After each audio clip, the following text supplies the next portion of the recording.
Creo que ya está grabando, ¿no? Sí, ya quedó. Y ya. Ok. Bueno, nosotros somos el equipo G, integrado por Cid del Prado Paredes Adán, López Ornelas, Paulina Lisset y yo, Cedillo González, Jessica Yumuri. Hoy vamos a hablar sobre emesis, hiperemesis gravídica y embarazo múltiple.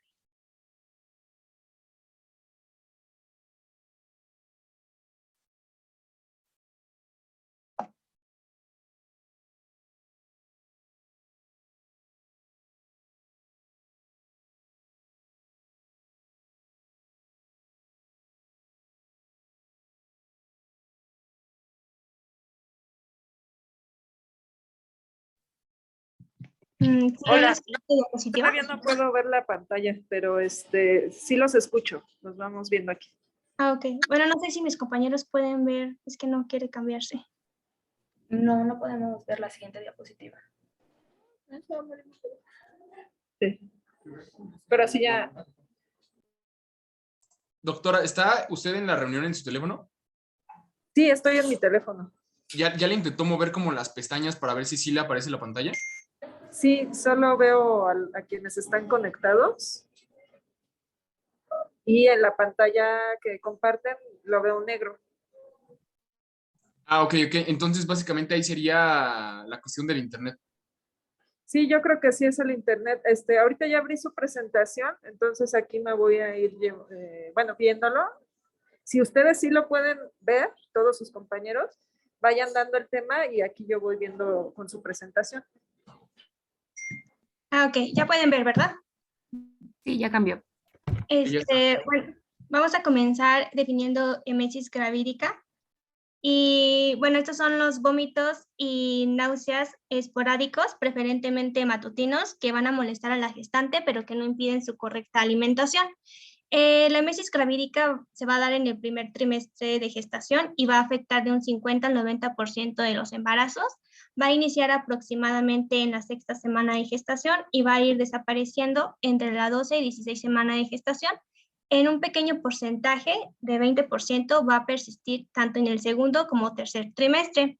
Las náuseas, pues recordemos que es esta sensación de deseo inminente de vomitar y en los embarazos va a estar presente en un 70-85% y el vómito pues va a ser la expulsión bucal forzada del contenido gástrico y está presente en los embarazos en un 50%.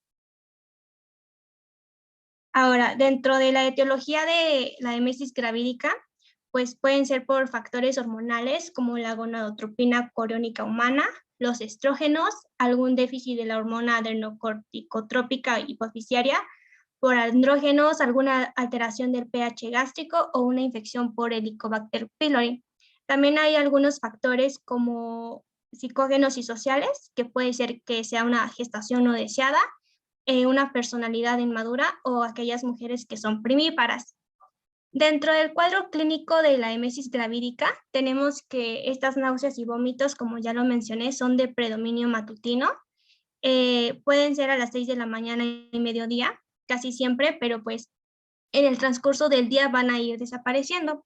Esta emesis gravídica puede acompañarse también de alteraciones del sueño, de irritabilidad, cansancio, aliento fétido y falta de aumento de peso en los primeros meses de gestación.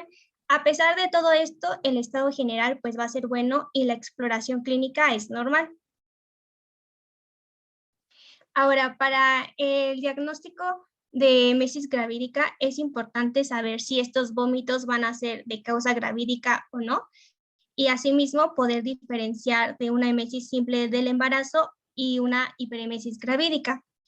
También tenemos ciertas pruebas de laboratorio como el hemograma, pruebas de coagulación, ionograma para ver si hay hiponatremia o hipocloremia, proteínas totales, también función hepática y pancreática, análisis de orina para saber si hay cetonuria, elevación de la osmolaridad o disminución del volumen urinario. También para el diagnóstico nos podemos apoyar de la escala de Puque, que su objetivo es valorar la gravedad de estas náuseas y vómitos en las últimas 24 horas. En esta escala vamos a tener 4 preguntas, que son duración de náuseas y vómitos, número de episodios de vómitos, aparición de arcadas y duración de náuseas y vómitos. De acuerdo al puntaje, si es igual o menor a 6, va a ser una sintomatología leve. Si es una puntuación de 7 a 12, será una sintomatología moderada, y si es un puntaje mayor o igual a 13, es severa. Dentro de las complicaciones de la emesis gravídica tenemos al síndrome de Mayor-West, que aquí va a haber una hematemesis que va a estar asociada a estos vómitos. También el síndrome de Borger-Barr, que es por una rotura esofágica debido a vómitos violentos. También puede haber una deshidratación y pérdida de secreciones gástricas acompañada de una alcalosis metabólica, y en un caso extremo, pues puede darse la muerte materna. Dentro del pronóstico, para la madre, pues va a haber baja mortalidad, pero puede repetirse en las gestaciones posteriores. En caso de que exista alguna complicación como retinitis hemorrágica, esto conllevaría a la finalización de la gestación. El pronóstico fetal, va a haber un aumento de crecimiento intrauterino retardado y prematuridad, pero no va a haber consecuencias perinatales graves. También puede haber malformaciones del sistema nervioso central, de la piel, y riesgo de cáncer testicular en aquellos pacientes masculinos que sus madres presentaron hiperemesis en la gestación. Ahora tenemos ciertas recomendaciones para la emesis gravídica, que son higiénico-dietéticas. Es importante recomendar una dieta rica en hidratos de carbono, que sea una alimentación pobre en grasas y que se consuman alimentos sólidos y fríos. Es importante mencionar que se deben evitar estos alimentos calientes, el tabaco, alcohol, drogas, bebidas con gas, condimentos o estos alimentos o olores desencadenantes como aquellos que tienen mucha grasa. En caso de que estas recomendaciones no disminuyan la emesis gravídica, vamos a pasar al tratamiento farmacológico, donde se recomienda el succinato de doxilamina. Se van a dar 2 comprimidos al acostarse y 1 al levantarse. También se puede recetar diclomina de 1 a 2 comprimidos antes de las comidas. En caso de que siga persistiendo esta emesis, podemos recetar metoclopramida de 5 a 10 miligramos, y en casos graves se puede dar omeprazol y ondansetron 20 miligramos por día, en el caso de omeprazol.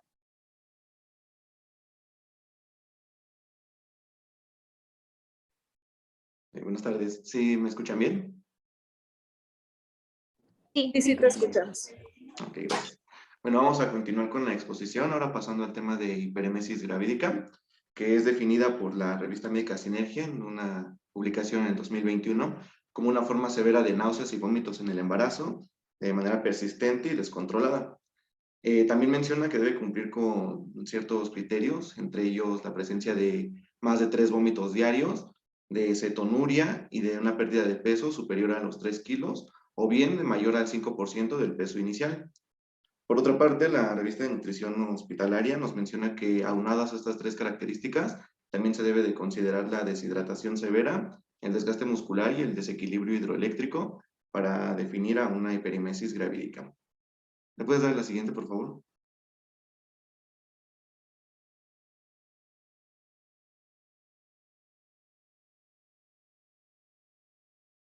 ¿Me puedes dar la siguiente? sí, bueno, es que no se cambia. Ok.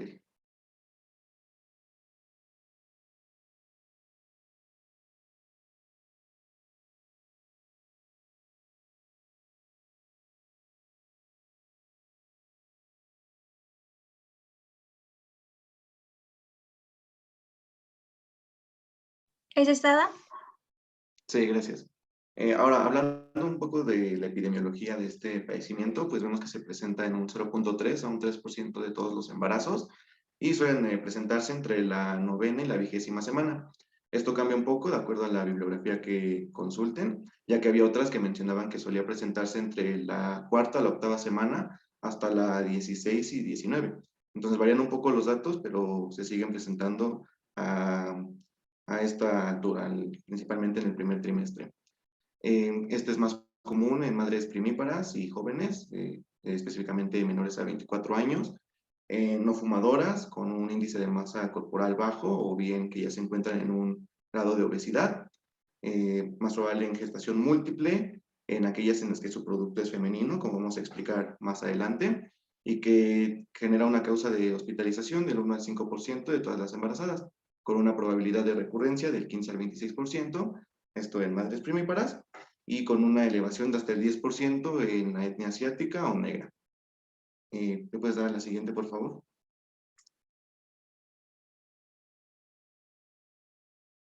Ahora, no, gracias. Ahora, hablando un poco de su etiología, pues dice que no hay como tal un agente etiológico definido o confirmado al 100%, ya que es considerado un padecimiento multifactorial. Y entre los factores o las causas que más se han investigado, se presentan estos 4. Una que corresponde a factores hormonales, otra a factores genéticos, otra a gastrointestinales, específicamente por la presencia de Helicobacter pylori, e incluso de factores psiquiátricos, como vamos a ir viendo a continuación. Entonces, si me puedes apoyar con la siguiente para ir explicando cada uno. Gracias. Empezando por el hormonal, pues este se explica con una elevación de la gonadotropina coriónica humana. Se dice que en las pacientes con hiperimesis gravídica y también en pacientes con embarazo múltiple se ha visto que hay un incremento, ya sea en concentración o bien alta velocidad, de esta gonadotropina, que acompañada de esto, pues se da también una elevación busca de estrógenos y de progesterona, produciendo como tal un retardo en el vaciamiento gástrico, en el tiempo de tránsito intestinal y en la motilidad intestinal, lo que explicaría las náuseas y el vómito en estas pacientes. Sin embargo, como les coloqué en la parte inferior, pues no hay estudios que apoyen como tal una relación causal definitiva, ya que ciertas investigaciones en estas pacientes con hiperimesis han demostrado que incluso tienen un aumento en la motilidad intestinal. Entonces, al ser contradictorio como este punto, es por eso que no se puede establecer o confirmar que la etiología principal o 100% segura de este padecimiento se debe por estas hormonas. Ahora, otra de las teorías, como mencioné en los datos epidemiológicos, es que tiene mayor prevalencia en aquellas madres en las que su producto es femenino. Y se menciona en uno de los artículos publicado en 2020, ahí abajo se encuentra la referencia, que esto se debe a ese aumento que hay en los estrógenos, que hace que sea 1.5 más probable de que el producto que tenga la madre sea femenino a que sea masculino. Pero, pues insisto, no hay como tal un estudio o un resultado de alguna investigación que nos confirme que este es el agente etiológico causante de la hiperimesis gravídica. ¿Le puedes dar la siguiente, por favor? Ahora, hablando un poco de los factores gastrointestinales, como les comentaba, esto se debe principalmente por la presencia de Helicobacter pylori. Y se menciona que este retraso en el vaciamiento gástrico, en el tránsito intestinal y en la motilidad intestinal, hacen una alteración en el pH, lo que hace más susceptible a estas pacientes de presentar una infección por Helicobacter pylori. Es una bacteria gram negativa que se menciona que tiene como esa capacidad de evadir o de sobrevivir a la acidez gástrica. Entonces, una vez que se asienta en las mucosas, empieza a liberar toxinas que generan daño e inflamación de la mucosa gastrointestinal y por lo tanto incrementa las náuseas y el vómito.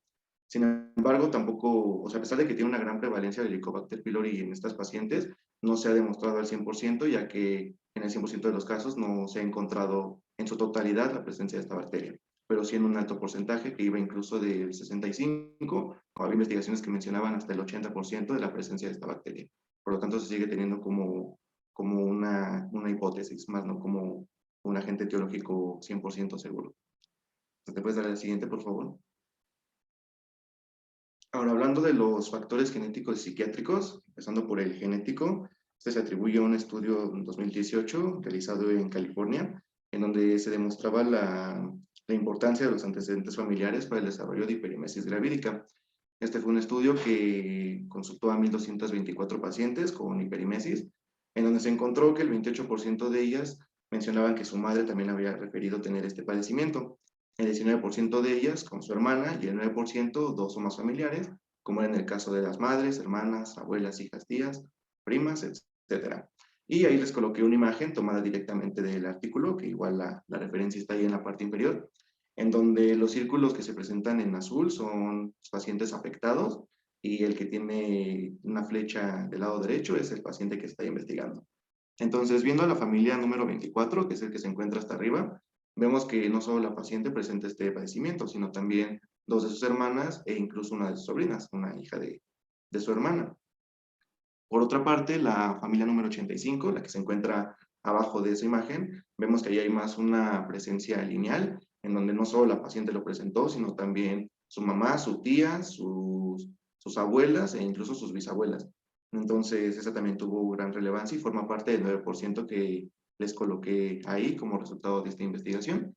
Y por otra parte, en la familia número 209, ahí vemos que lo presenta la paciente, también su hermana, sus primas y su abuela. Entonces, de ahí la importancia que se consideren los factores genéticos, porque han demostrado que sí presentan una alta prevalencia en relación a sus familiares.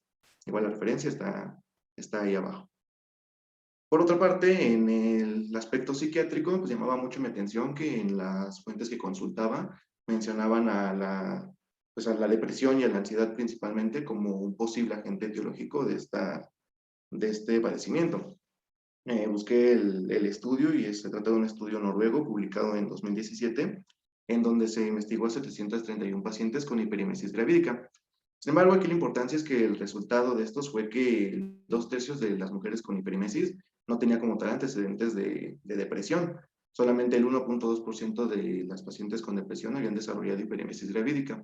Entonces, por ser un porcentaje muy bajo, los autores concluyeron, y se los coloqué ahí a manera de cita textual, que la depresión no era un factor principal en la etiología de hiperemesis gravídica. Sin embargo, se mencionaba que los estudios actuales sobre este tema iban más dirigidos a el desarrollo de depresión y ansiedad como un efecto de la hiperemesis, no como tal, como una causa. Sin embargo, pues las investigaciones siguen presentes en este rubro. Entonces, de ahí que también se mencione como este aspecto psiquiátrico. La referencia igual se encuentra en la parte inferior. ¿Le puedes dar la siguiente, por favor? Ahora, para el diagnóstico de la hiperemesis gravídica, nos apoyamos de los dos grandes pilares de la historia clínica, que son el interrogatorio y la exploración física, además de pruebas de laboratorio que vamos a ir explicando a continuación. ¿Le puedes dar a la siguiente, por favor? Primeramente, para el diagnóstico, bueno, primero vamos a obtener pues o a recibir una paciente embarazada que presente náuseas y vómitos incoercibles, es decir, que no puede como impedir que lo lleve a cabo. A esta paciente pues vamos a preguntarle desde cuándo lo está manifestando, de que hay que recordar que se presenta en el primer trimestre principalmente. También la importancia de preguntar sobre los antecedentes, específicamente los familiares, por esto que acabo de explicar, del aspecto genético y de su posible asociación, pero de lo que se hace mayor énfasis y que incluso menciona la guía de práctica clínica en su actualización del 2019, es el uso de la herramienta del cuestionario UQE, que ya nos mencionó mi compañera Jessica. Este es un cuestionario que sirve para valorar la gravedad de las náuseas y los vómitos en el último día o en las últimas 24 horas. Y el objetivo de ocupar este cuestionario es que nos va a ayudar a dirigir el manejo de la paciente según la severidad de sus síntomas, como vamos a ver más adelante en el tratamiento. Entonces, ¿le puedes dar a la siguiente, por favor? Esta es una imagen que saqué de la guía de práctica clínica, en donde vienen las preguntas de esta escala. Como vemos, se encarga de preguntar cuánto tiempo tiene náuseas, cuántas veces presenta vómito o cuántas veces presenta una arcada sin llegar como tal a la expulsión del contenido gástrico. Y pues aquí el objetivo es que mientras más veces lo haga, más puntos vamos a darle. Y si de plano no lo presenta, pues le damos nada más un punto. Como vemos ahí, ahí se menciona cuánto tiempo tiene náuseas en un día. Si lo hace por más de 6 horas en un día, le vamos a otorgar 5 puntos. Si lo hace de entre 4 a 6, le damos 4 puntos, de 2 a 3, 3 puntos y así vamos descendiendo. Lo mismo sucede con las otras preguntas. Mientras más veces lo haga, le vamos a otorgar más puntos, siendo un máximo de 5 y un mínimo de 1 punto. Y esto nos sirve porque nos va a ayudar a clasificar cómo se presenta esta hiperimesis. Si obtiene menos de 6 puntos, se clasifica como un cuadro leve. Si obtiene de 7 a 12, como un cuadro moderado. Y si obtiene más de 13 puntos, como un cuadro severo. Y nos van a ayudar, ahorita vamos a ver en la parte del tratamiento para definir la ruta terapéutica. ¿Le puedes dar a la siguiente, por favor? Ahora, hablando de la exploración física, nos menciona la guía de práctica clínica y los artículos consultados que estos deben de enfocarse principalmente en buscar signos de deshidratación, como lo puede ser tialismo o cialorrea, que es esta hipersecreción de las glándulas salivales, una hipotensión ortoestática, una atrofia y debilidad muscular, así como alteraciones del estado mental, como pueden ser los mareos, o bien la piel seca o sequedad de las mucosas. Y esto pues a causa de la deshidratación producida por el vómito. Pues la siguiente, por favor. Ahora, hablando de las pruebas de laboratorio, aquí les coloqué las diferentes pruebas que podemos solicitar y los resultados que podemos obtener. Primeramente, en la biometría hemática vamos a encontrar, o se ha encontrado en estas pacientes, que presentan una elevación de la hemoglobina y el hematocrito producido por una depresión del volumen. Y esto también es secundario a los vómitos y a la deshidratación que presentan las pacientes.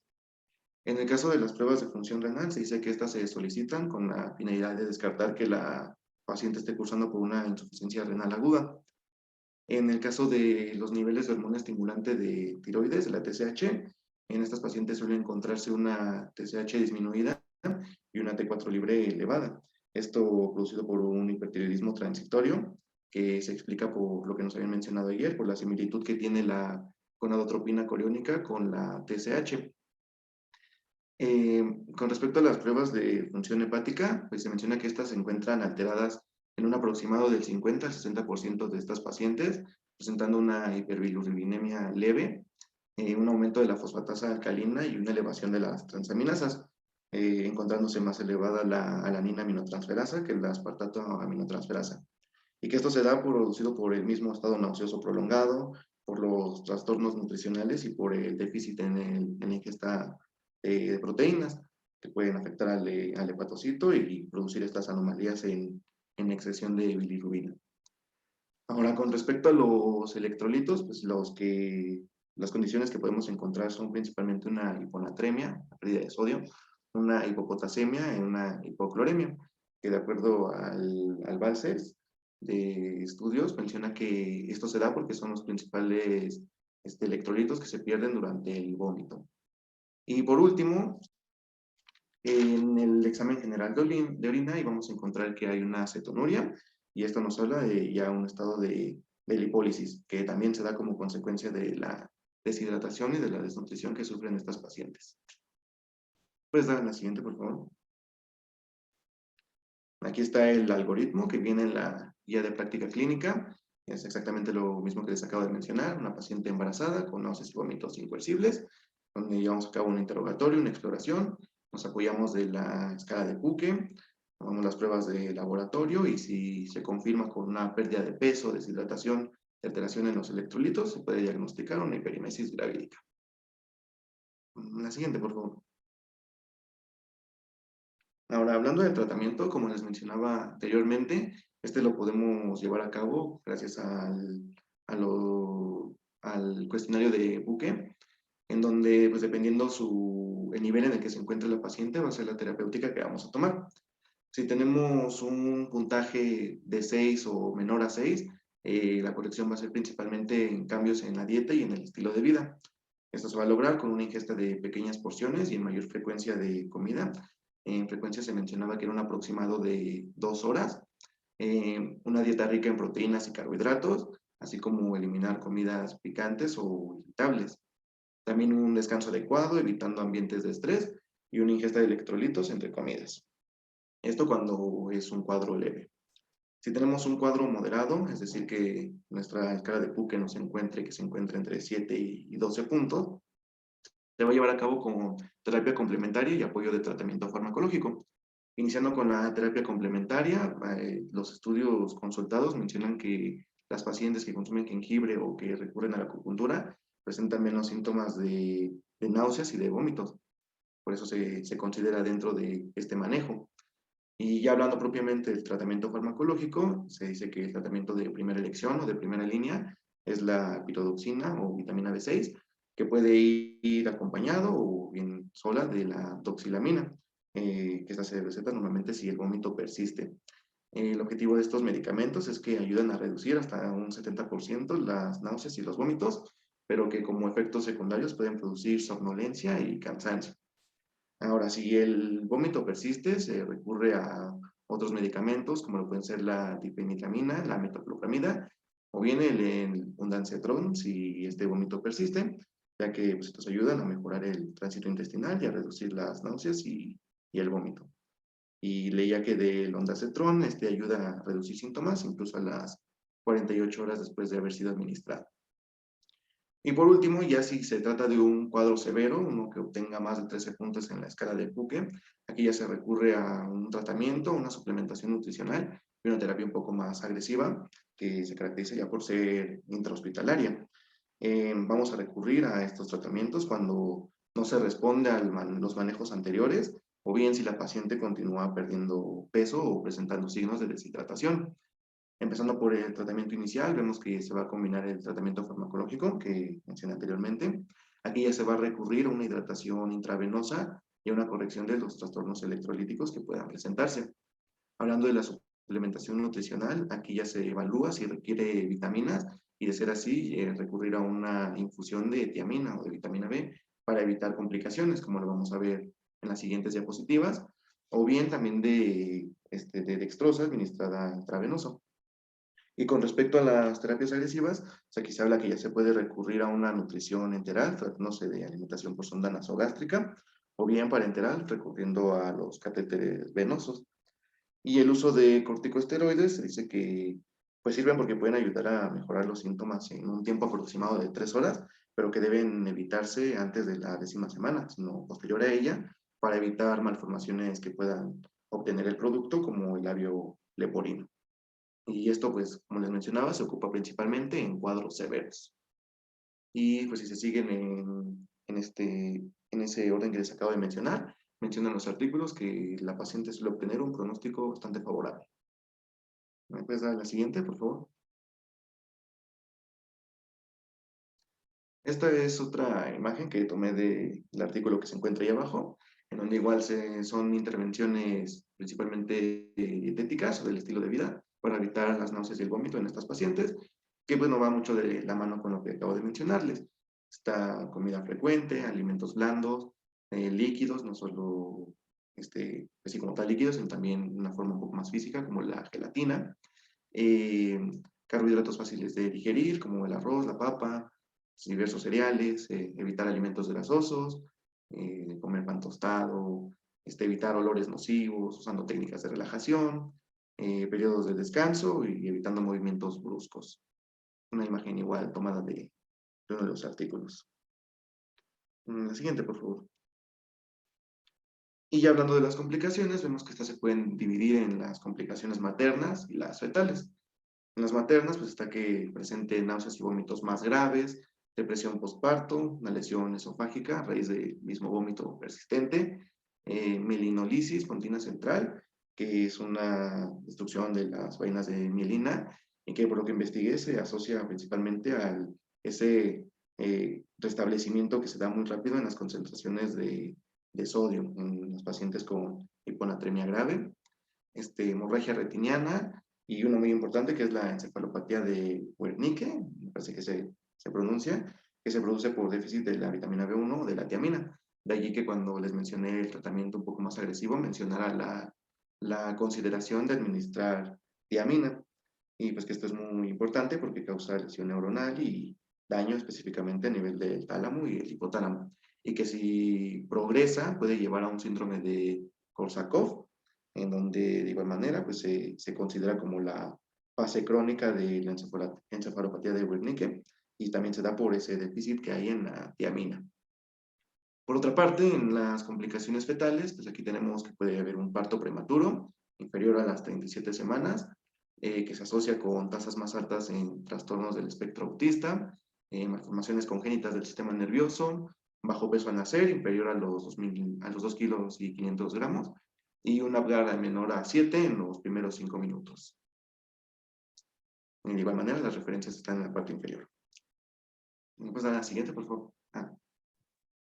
Bueno, el siguiente tema que vamos a abordar hoy es el embarazo múltiple, el cual vamos a definir como la gestación en la que se desarrollan 2 o más fetos dentro del útero.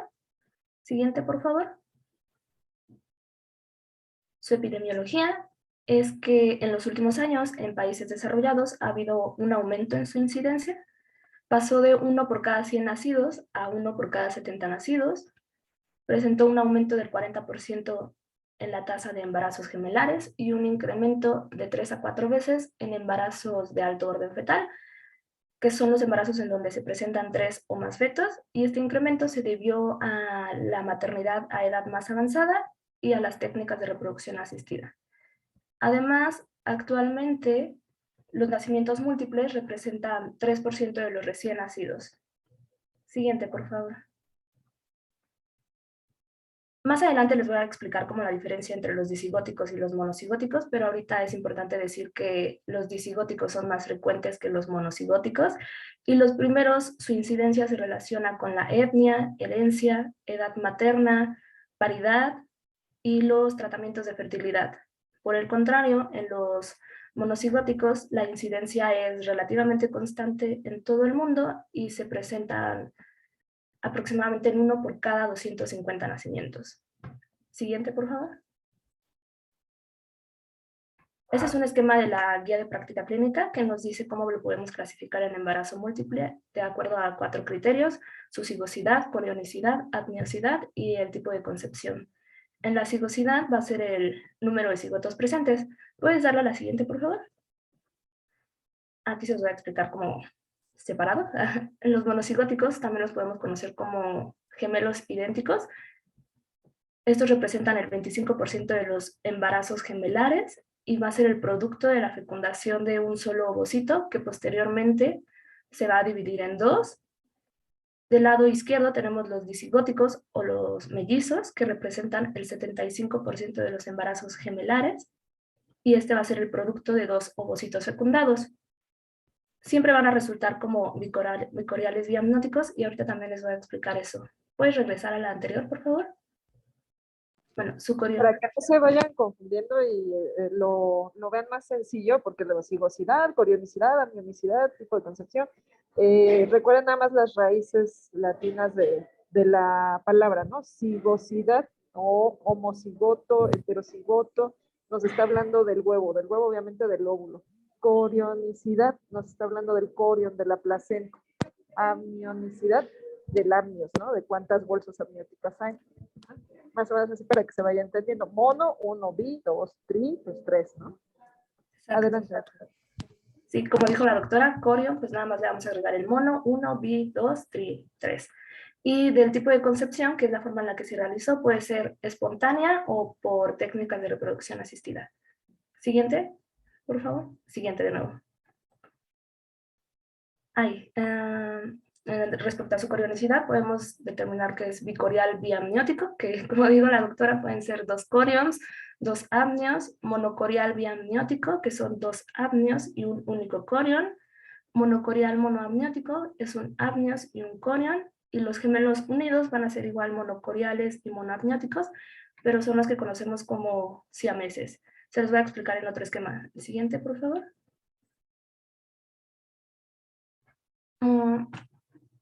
Hasta la izquierda vamos a tener al bicorial biamniótico, que la división se va a llevar a cabo entre el día 1 y 4, posterior a la fecundación, por lo que cada feto va a estar rodeado de su propio amnios y corión, y posteriormente el corión puede dar a una placenta separada, o sea, cada feto va a tener su propia placenta, o pueden estar fusionadas las placentas. El que sigue es el monocorial biamniótico, en el cual la división se lleva a cabo entre el 4º y 8º día. Vean, estamos en la línea de la B, ¿no?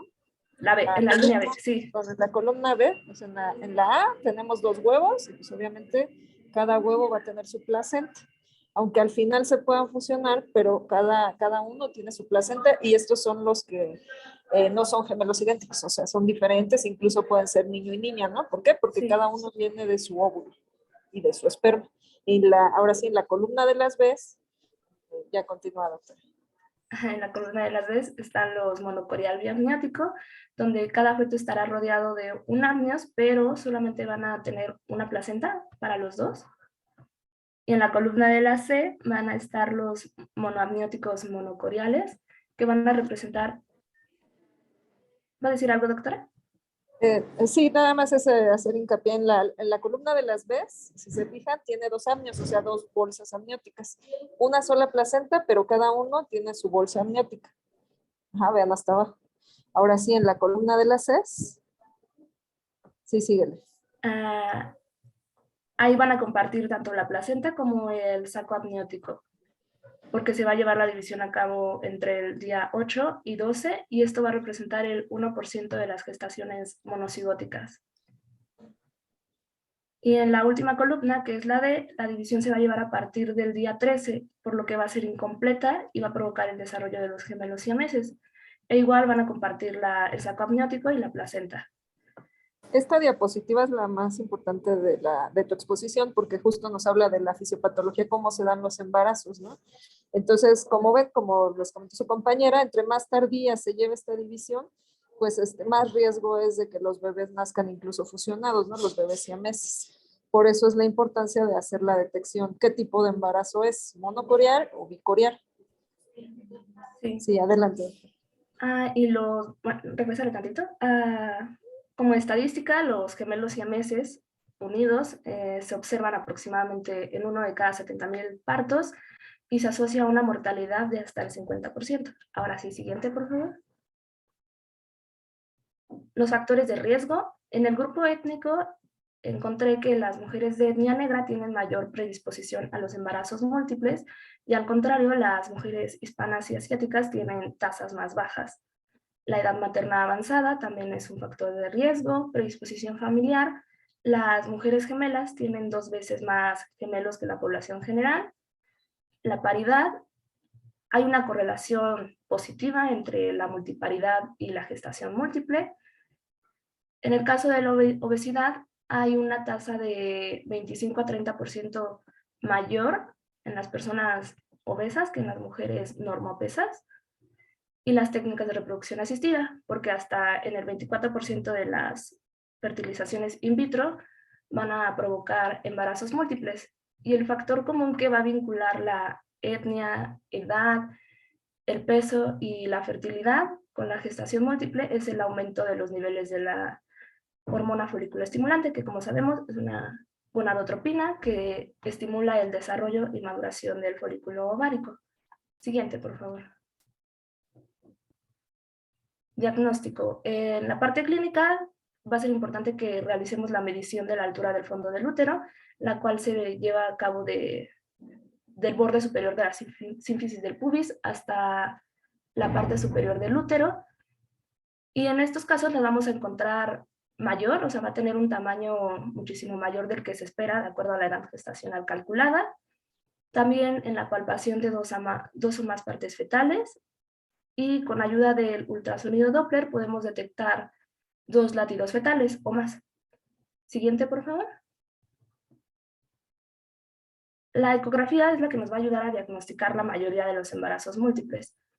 Es importante realizarla en el primer trimestre porque así podemos realizar una detección temprana de embarazos y se puede utilizar para determinar el número fetal, la edad gestacional estimada, corionicidad y amniosidad. Aunque en las gestaciones de alto orden fetal va a ser más difícil que podamos evaluar cuál es el número real de fetos y su posición. Siguiente. Con ayuda de la ecografía podemos determinar la corionicidad, en el cual en el primer trimestre, si la realizamos, la precisión va a ser mucho mayor, hasta del 98%, perdón, y si la realizamos en el segundo trimestre puede ser incorrecta en hasta el 10% de los casos. Y el mejor momento para evaluar la corionicidad es entre las semanas 11 y 14 de gestación. Siguiente, por favor. Vamos a ver 2 signos ecográficos que nos van a ayudar a determinar el tipo de corionicidad que tenemos. El primero es el signo lambda o signo del pico doble o signo delta, el cual va a aparecer como una proyección triangular de tejido placentario que se extiende en medio de las membranas amnióticas. No sé si me puedas ayudar, por favor, Jess, a señalar. Es como... es un piquito, sí tiene la forma de piquito, lo vas a ver, está grandecito en la ecografía. Donde dice and. Ajá, ahí vete todo hacia abajito. Ese es el signo lambda. Y si visualizamos esto, vamos a apoyar un diagnóstico presuntivo de bicorionicidad. Siguiente, por favor. Por otro lado, tenemos el signo T, en el cual no va a haber una extensión aparente de la placenta entre las membranas, y se va a ver muy delgadito. O sea, sí ven la diferencia del anterior y de este, ¿no? O sea, está como muy delgadita la membrana. Y esto nos va a ayudar a apoyar el diagnóstico de un embarazo monocoriónico. Siguiente, por favor. Bueno, dentro de las complicaciones tenemos que los embarazos múltiples tienen una mayor morbilidad y mortalidad materno-fetal y neonatal que en los embarazos únicos. Les agregué una tablita en donde tenemos de un lado las características. Por ejemplo, el peso medio al nacer en los gemelos va a ser de 2.330 gramos, en los trillizos de 1.600 gramos y en los cuatrillizos de 1.371 gramos. O sea, van a ser nacimientos con un peso muy bajo, cada vez va a ir disminuyendo el peso. La media de edad gestacional en el momento del parto en los gemelos es de 35 semanas, en los trillizos de 32 y en los cuatrillizos de 31. El porcentaje de retraso del crecimiento en los gemelos es del 14 al 25%, en los trillizos del 50 al 60% y en los cuatrillizos también del 50 al 60%. El riesgo de parálisis cerebral en los gemelos es 4 veces más alto que los recién nacidos únicos y en los trillizos es 17 veces más alto que en los recién nacidos únicos. También es importante mencionar el riesgo de muerte a la edad de 1 año, que en los gemelos es 5 veces más alto, en los trillizos 11 veces más y en los cuatrillizos hasta 24 veces más alto. Siguiente, por favor.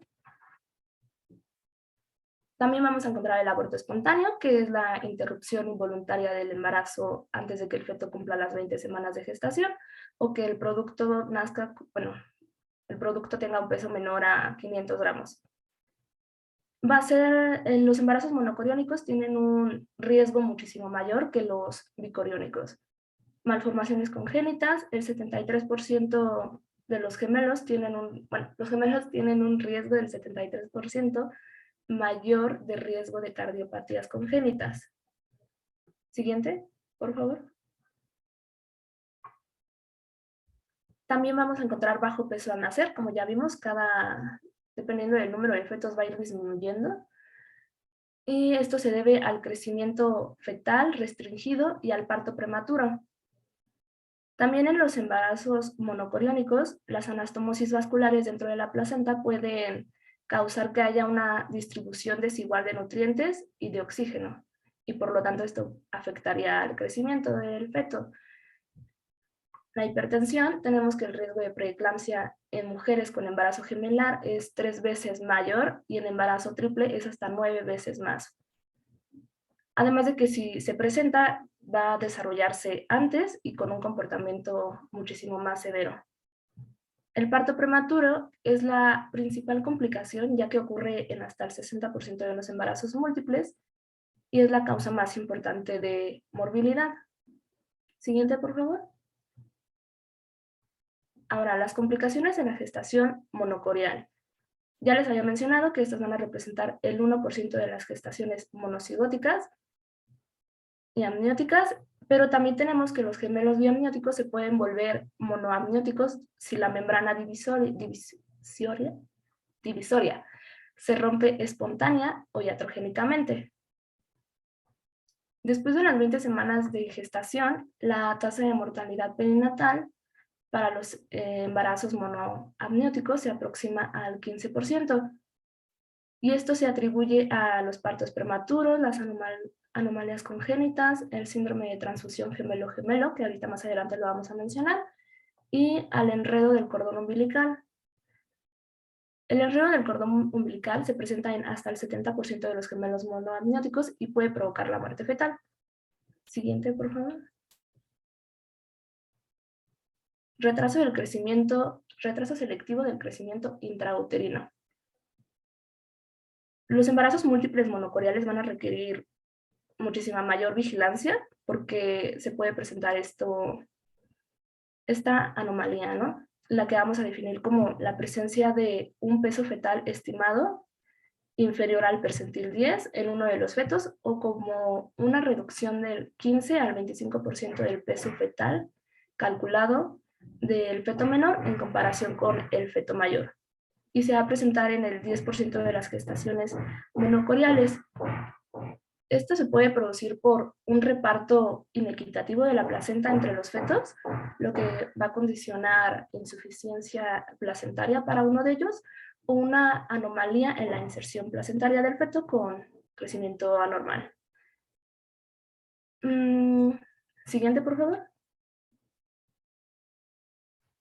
Aquí les agregué una clasificación que encontré del retraso selectivo del crecimiento fetal, que nos lo va a dividir en 3 tipos. El tipo 1 va a ser como el menos grave y el tipo 3 va a ser el más grave.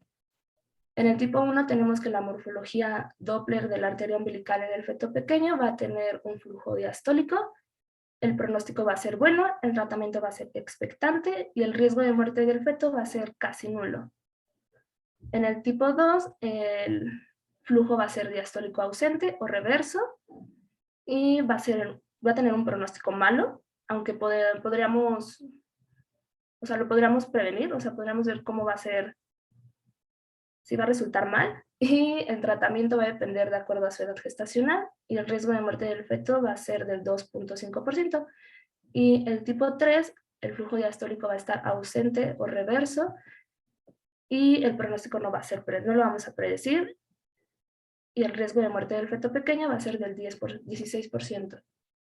Siguiente. Como comentaba su compañera, estos embarazos monocoriales son de mayor riesgo de complicaciones. Entonces hay que estar vigilando a los fetos hasta incluso semanalmente por ultrasonido. Entonces, ¿qué les hacemos? Un estudio especial que se llama ultrasonido Doppler. Con este evaluamos los flujos que llegan de la placenta al bebé, ¿no? A través del cordón umbilical y se van midiendo. Aparte de que también se va monitorizando el peso, qué ganancia del peso se van teniendo, y todo esto es como en control de niños sanos, se van graficando, ya hay gráficas de peso en gemelos, que nos van dando qué percentil de crecimiento tienen, y cuando bajan de la percentil 10, pues es un peso bajo, ¿no? Entonces hay que ver que ese flujo de la umbilical no se llegue a alterar o estar ausente, y de eso va a depender que nos den el grado o qué tanto riesgo hay para ese bebé. Como decíamos, hasta cierto grado podemos continuar el embarazo si solo es algo leve esa restricción del crecimiento, pero cuando ya llega a ser severa o ya vemos que hay alteración en el Doppler, pues a veces es cuando decidimos interrumpir el embarazo pues antes, ¿no? Semana 27, semana 28 incluso. Sí, adelante, doctor. Bueno, ahora vamos a hablar sobre el síndrome de transfusión gemelo-gemelo, donde en este síndrome la sangre se transfunde de un gemelo donante a su hermano receptor. Vamos a tener ciertas características. Tenemos un donante y un receptor. El donante va a estar pálido, anémico y su crecimiento se va a ver restringido. Y como hay una disminución en la perfusión renal, entonces el donante va a estar oligúrico, desarrollando oligohidramnios. Y en el donante hay una ausencia de líquido amniótico en el saco del donante que previene el movimiento fetal, dando como término gemelo pegado o síndrome de polihidramnios oligohidramnios. Debido al desequilibrio del líquido amniótico, el donante puede tener contracturas e hipoplasia pulmonar. Ahora, respecto al receptor, va a estar pletórico, policitémico y debido al aumento de producción de orina va a desarrollar hidramnios severos. También va a tener una sobrecarga circulatoria que va a estar manifestada por hidropesia y esta sobrecarga puede estar dada por la insuficiencia cardíaca. El receptor también va a desarrollar hipervolemia grave e hiperviscosidad y trombosis oclusiva. Debido a la policitemia también puede desarrollar hiperbilirubinemia grave y kernicterus, donde aquí hay un daño cerebral debido a estos altos niveles de bilirrubina. Y igualmente por el desequilibrio en el líquido amniótico, el receptor pues va a presentar rotura prematura de membranas y insuficiencia cardíaca.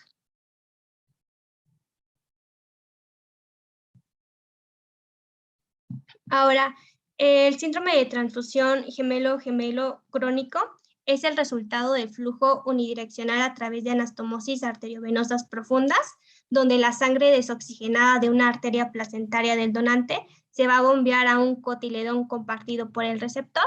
Posteriormente se completa el intercambio de oxígeno en las vellosidades coriónicas y finalmente la sangre oxigenada va a abandonar el cotiledón a través de una vena placentaria del gemelo receptor.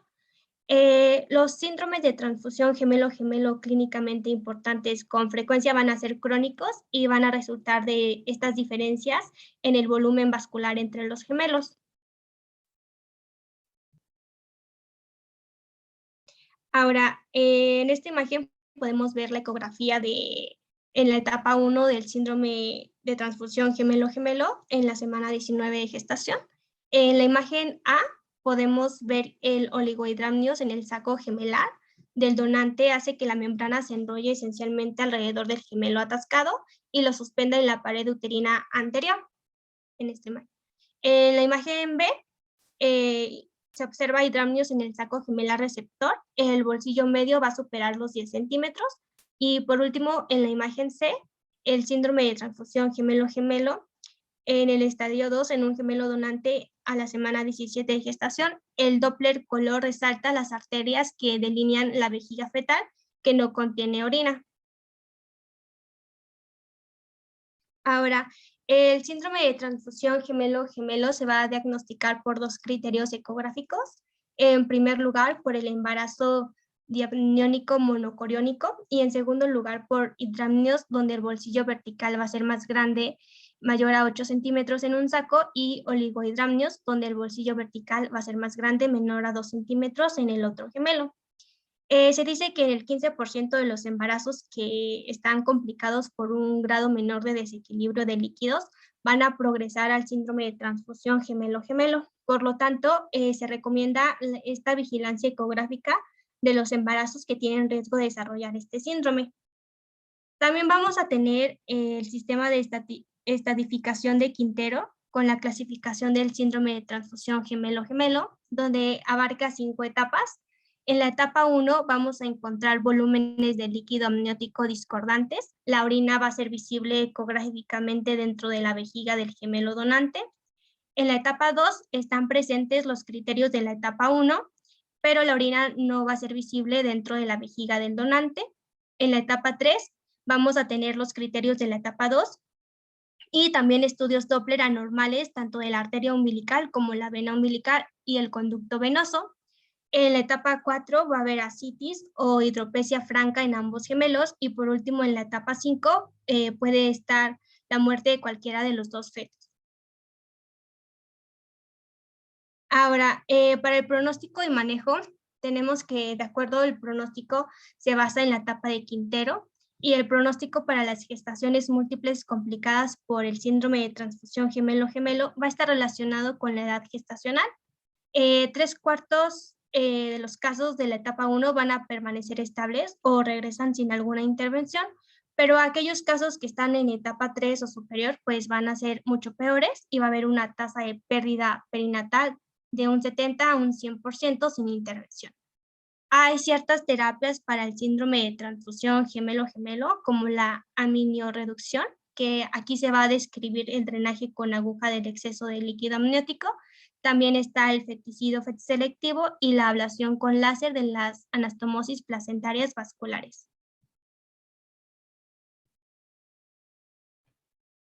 Bueno, el siguiente punto es el control prenatal, en el cual los objetivos primarios van a ser prevenir o interrumpir las complicaciones a medida que se van a ir desarrollando. Va a ser importante que la dieta materna proporcione requisitos adicionales de calorías, proteínas, minerales, vitaminas y algunos ácidos esenciales. También a menudo se van a prescribir suplementos nutricionales, especialmente el ácido fólico y el hierro, para prevenir anemia. Se van a realizar ecografías seriadas durante el tercer trimestre para buscar algún crecimiento fetal anormal y evaluar el volumen de líquido amniótico. Y como ya ha mencionado la doctora, se debe de prestar especial atención para identificar las anomalías fetales, sobre todo en las gestaciones monocoriales. Y también debemos de informar a la paciente de los signos y síntomas del parto prematuro, como son las contracciones uterinas, la lumbalgia, el aumento del flujo vaginal y la hemorragia vaginal. Siguiente, por favor.